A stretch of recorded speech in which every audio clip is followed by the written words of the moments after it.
में कैसा एक्सपीरियंस रहा जिस तरह से इनकम टैक्स से विभाग से बात किया गया, तो क्या कहना चाहेंगे? देखिए, जितने करदाता हैं सब के सभी तो कर नहीं भरते हैं और हमारा करदाता जो है इतना जागरूक नहीं है। आज हिंदुस्तान में जो सबसे बड़ी समस्या है इलिटरेसी। इनकम टैक्स डिपार्टमेंट जो अंग्रेजों के समय में हुआ करता था उससे उसका स्वरूप जो है काम करने का तरीका बदल गया है, लेकिन लोगों तक ये भावनाएं, ये बातें पहुंची नहीं है। आज भी लोगों के मन में इनकम टैक्स को लेकर एक डर सा बैठा हुआ है कि इनकम टैक्स हुआ है। यह सब सारी चीज़ें, जैसा भी आप सबने सुना जो है कि मात्र एक 1.2% लोग केवल जो है भर रहे हैं टैक्सेस, जो है 1.2% लोग भर रहे हैं, बाकी लोग नहीं भर रहे हैं। इंडिया में गरीबी भी तो उसी अनुपात में है। आज खाने को मैसर नहीं है, आप इनकम टैक्स की बात करते हैं। इनकम टैक्स आपने ज़्यादा इम्पोज भी तो किया हुआ है। आप टैक्स की सारी लाइब्रेरी आप देख लीजिए, जो टैक्स स्ट्रक्चर है हिंदुस्तान में, और देशों से आप बात करते हैं और देशों की, आप हिंदुस्तान में भी जो है ये टैक्स स्ट्रक्चर बढ़ा हुआ है। अच्छा, जो लोग टैक्स नहीं भरते उनके लिए क्या कहना चाहेंगे? जो टैक्स चोरी करते हैं उनके लिए कुछ कहना चाहेंगे? नहीं, टैक्स बिल्कुल भरना चाहिए। जो लोग टैक्स नहीं भरते हैं, ये अपने आपकी राष्ट्रभक्ति है। It is your dedication towards your nation. आप अपने देश से यदि प्यार करते हैं तो आपको टैक्स भरना चाहिए, बिल्कुल भरना चाहिए। प्रत्येक व्यक्ति को जिसकी थोड़ी सी भी इनकम है उसको निश्चित रूप में जो है टैक्स भरना चाहिए। सर, मेरा एक सवाल हटके है, जैसे कि यूपी सरकार कल बजट आया, 14% वृद्धि की है, तो उसके बारे में क्या कहना चाहेंगे? ये उत्तर प्रदेश का है मैटर है और पार्टी प्रोटोकॉल से मुझे जो डिस्कस करके जवाब देना है। और मुलायम सिंह आ रहे 16 तारीख को, तो उनके बारे में आप रहेंगे यहाँ पे? क्या किस तरह की मतलब आ रहे, उनके बारे में क्या कहना चाहेंगे? आज हमारा देश कई हिस्सों में बट रहा है। जेएनयू जैसे कैंपस में जो ज्ञान का सबसे बड़ा मंदिर है, जो 250 करोड़ जिस पर आप वो खर्च कर रहे हैं प्रति वर्ष में, उस जगह पर जो है यदि एंटी नेशनल नारे लग रहे हैं, लोगों के इस तरह के जो है एक देश के खिलाफ उसी देश में नारे लग रहे हैं, तो आपकी जवाबदारी बढ़ जाती है। और 16 तारीख को देश बचाओ देश बनाओ रैली इन्हीं सब बातों को लेकर जो है रखी गई है, जिसके लिए माननीय हम सबके नेताजी माननीय मुलायम सिंह यादव जी जो है मुंबई आ रहे हैं। Thank you sir, thank you. उस मैकेनिज्म को अगर हम यूज करेंगे तो जो हम चेंज चाह रहे हैं, जो हम एक विश्वास, ट्रस्ट आपस में पैदा करना चाह रहे हैं, वो नहीं होगा। वो ट्रस्ट तभी आएगा जब आप एज इनकम है, आपको लगता है कि आपको टैक्स पे करना है, यू शुड पे टैक्स। जहां तक सिंप्लीफिकेशन की बात है, this also has been a hot burning topic of many committees. Kelkar committee का रिकमेंडेशन थे कुछ दूसरे अगर कंट्री का आप देखें, incidentally out of curiosity I happened to see China's personal income tax act. It is very simple, 2 page में आता है, A4 साइज में। आपकी gross receipt from all sources, दादा बहुत आगे चले जा रहे हैं।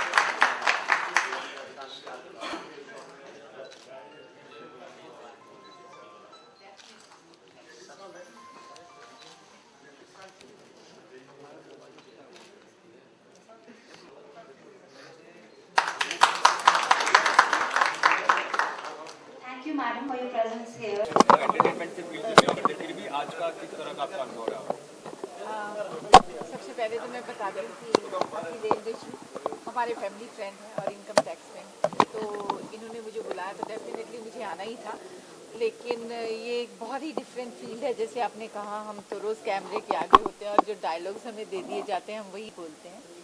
लेकिन यहाँ आके मुझे बहुत अच्छा लगा है एक बात कि मैंने इतने इंटेलेक्चुअल और इंटेलिजेंट लोगों की बातें सुनी। और अभी जैसे एक फियर जैसा रहता है इंसान के दिल में, इनकम टैक्स आम आदमी के दिल में भी रहता है। जैसे मैंने बोला कि पुलिस और इनकम टैक्स आदमी उनसे डरता है, लेकिन इतनी अच्छी अच्छी इन्होंने बातें की। इन्होंने बताया कि क्या फैसिलिटीज़ दे रहे हैं वो लोगों को जो इनकम टैक्स पे करते हैं। बहुत ही कम इनकम टैक्स पे करते हैं, जैसे कि तकरीबन 130 करोड़ की जनसंख्या में 3 करोड़ के तकरीबन हम लोग पे कर रहे हैं और उन्हीं पे सारा बोझ आ गया है। तो अभी कमिश्नर साहब ने एक जो बात कही वो मेरे दिल को बहुत लगी। उन्होंने कहा कि जो इनकम टैक्स है वो बादल की तरह है, तो वो जिन लोगों के पास पैसे होते हैं वहाँ से भाप बन के वो बादल में चला जाता है और उसके बाद वो बादल सब जगह बारिश करता है और वो जो बारिश का फल होता है वो हर इंसान को मिलता है। सो ये कितना अच्छा उदाहरण था जो मेरे दिल को लग गया। सो मैं चाहती हूँ अपने सारे देशवासियों को ये कहना चाहती हूँ कि कुछ ही लोगों पर ये बोझ क्यों रहे। अगर हम अपनी कंट्री का भला चाहते हैं, हम चाहते हैं हमारा देश तरक्की करे, हम बड़ी बड़ी बातें करते हैं, हम अपने देश को बहुत प्यार करते हैं, हम अपनी कंट्री के लिए कुछ भी कर सकते हैं, और तो हमें देश की तरक्की के लिए भी सोचना चाहिए। और हर इंसान जो टैक्स पे कर सकता है और जितना भी पे कर सकता है उसे देश के लिए करना चाहिए, ताकि वो बादल ज़्यादा से ज़्यादा बारिश कर सके और उसका फ़ायदा सब लोगों को। अच्छा, आप कितना यकीन करते हैं टैक्स भरने में ना भरने में? मैं तो भरती हूँ टैक्स, मैं तो बल्कि मैं तो हाईएस्ट टैक्स पे कर रही हूँ जितना मैं कर सकती हूँ, और हमारी फैमिली में भी सब लोग टैक्स पे करते हैं। मैं टैक्स की चोरी में यकीन नहीं करती, क्योंकि बाद में जो डर लगता है, मैं वैसे भी बहुत एक डरपोक किस्म की इंसान हूँ, तो मैं नहीं चाहती कि मेरी ज़िंदगी में कोई भी ऐसा डर रहे कि जैसे इन्होंने बोला कि हम अखिलेंद्र जी ने कहा 7 बजे हम लोगों के घर में सुबह पहुँच जाते हैं। मैं नहीं चाहती कि कोई मेरी नींद डिस्टर्ब करे, सो मैं पे करती हूँ। और मैं चाहती हूँ कि सब लोग अगर चाहते हैं कि अच्छा हो और कंट्री का अच्छा हो, और अगर आप कहते हो आप देशभक्त हो, तो आपको पे करना चाहिए। मैम, कॉमेडी में कपिल की बात करें तो शो अभी फिलहाल ऑफ एयर हो गया है, तो अभी आगे का आपके क्या शो, उसको लेके क्या क्या प्लानिंग चल रही है आपकी? शो कपिल जी उस शो में नहीं है, लेकिन कॉमेडी नाइट्स अभी भी चल रहा है, जैसे आपको पता ही होगा 10 बजे आता है कलर्स पे, और वो शो मैं करती हूँ। और क्योंकि कलर्स ने ही मुझे इस शो में रखा था, और वो चाहते थे कि मैं जो बुआ का कैरेक्टर है, पिंकी बुआ का, वो कंटिन्यू करूं, और लोगों की वो बहुत पसंदीदा किरदार है लोगों का। सो मैं अभी भी वो प्ले कर रही हूँ। फिर NTV पे मेरा एक और शो आता है जिसका नाम है संतोषी माँ, उसमें मैं नेगेटिव रोल प्ले कर रही हूँ।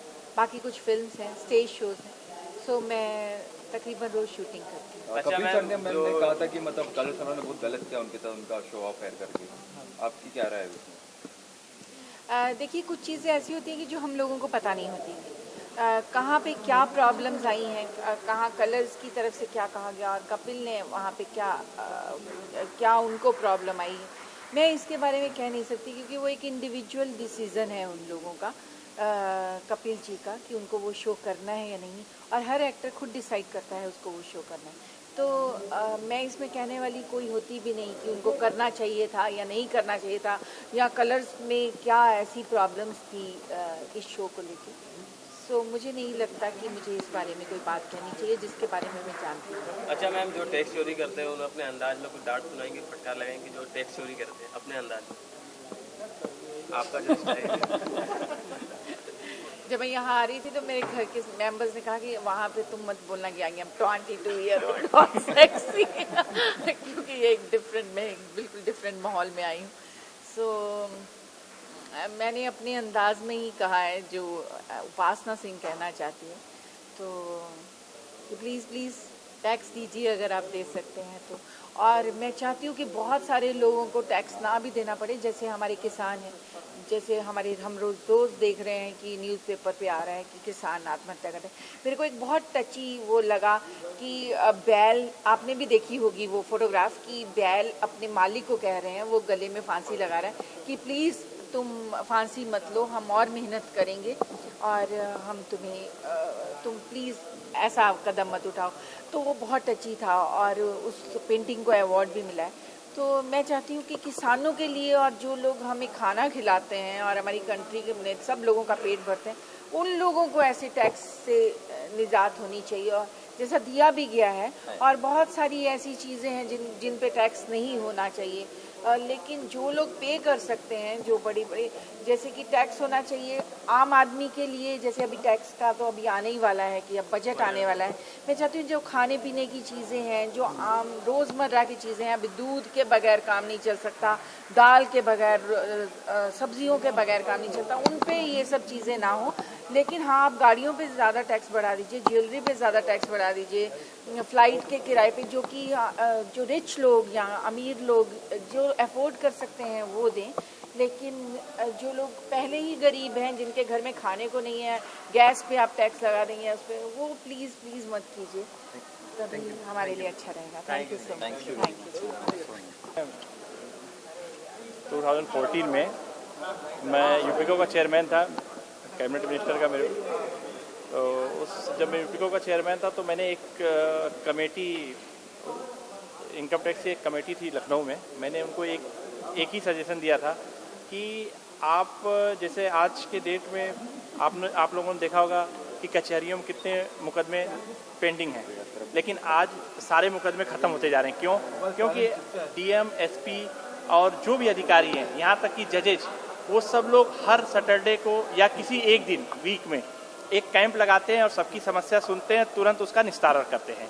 तो आज लोगों को, जो लोग डीएम, एसपी और सबसे जो लोग भय खाते थे, जिनकी समस्याएं पेंडिंग चला करती थी, जिनको वकील लोग काफ़ी हरास करते थे, आज वो उस हरास से बच रहे हैं और उनकी समस्याओं का समाधान हो रहा है। उसी तरह आज मेरे को अच्छा लगा कि इनकम टैक्स ने भी एक फ्रेंडली पहल किया, जो कि करदाताओं को बुलाकर उनसे बात किया, ये बहुत अच्छा लगा। और अगर इसी तरह ये कैंप लगाकर काम करते रहेंगे तो हमारे समझ से टैक्स देने वालों की संख्या भी ज़्यादा बढ़ेगी और लोगों के मन से डर भी ज़्यादा जाएगा। तो क्या इस अभियान से आगे तक जुड़े रहेंगे आप? हाँ, जो भी अभियान देश की तरक्की के लिए होगा उसमें हम सदैव आगे और तत्पर रूप से जुड़े रहेंगे। अच्छा, जो टैक्स चोरी करते हैं उनके लिए क्या कहना चाहेंगे? देखो, भारत जिस कंट्री में हम रहते हैं उस कंट्री का नाम आप रोशन करो, भारत का नाम हर जगह रोशन हो। आज जैसे लोग कहते हैं कि जर्मनी में इतना लोग टैक्स देते हैं, इतना देते हैं, मैं चाहता हूँ कि पूरे वर्ल्ड में हमारा इंडिया सबसे नंबर हो, को सब लोग कहें कि हम इंडिया से हैं। इसलिए जितने लोग टैक्स चोरी करते हैं उनसे यही अपील है कि 1000 कमा रहे हो तो कम से कम यार 300 रुपये तो दो, जिससे देश की तरक्की हो सके। Okay, thank you. चलिए।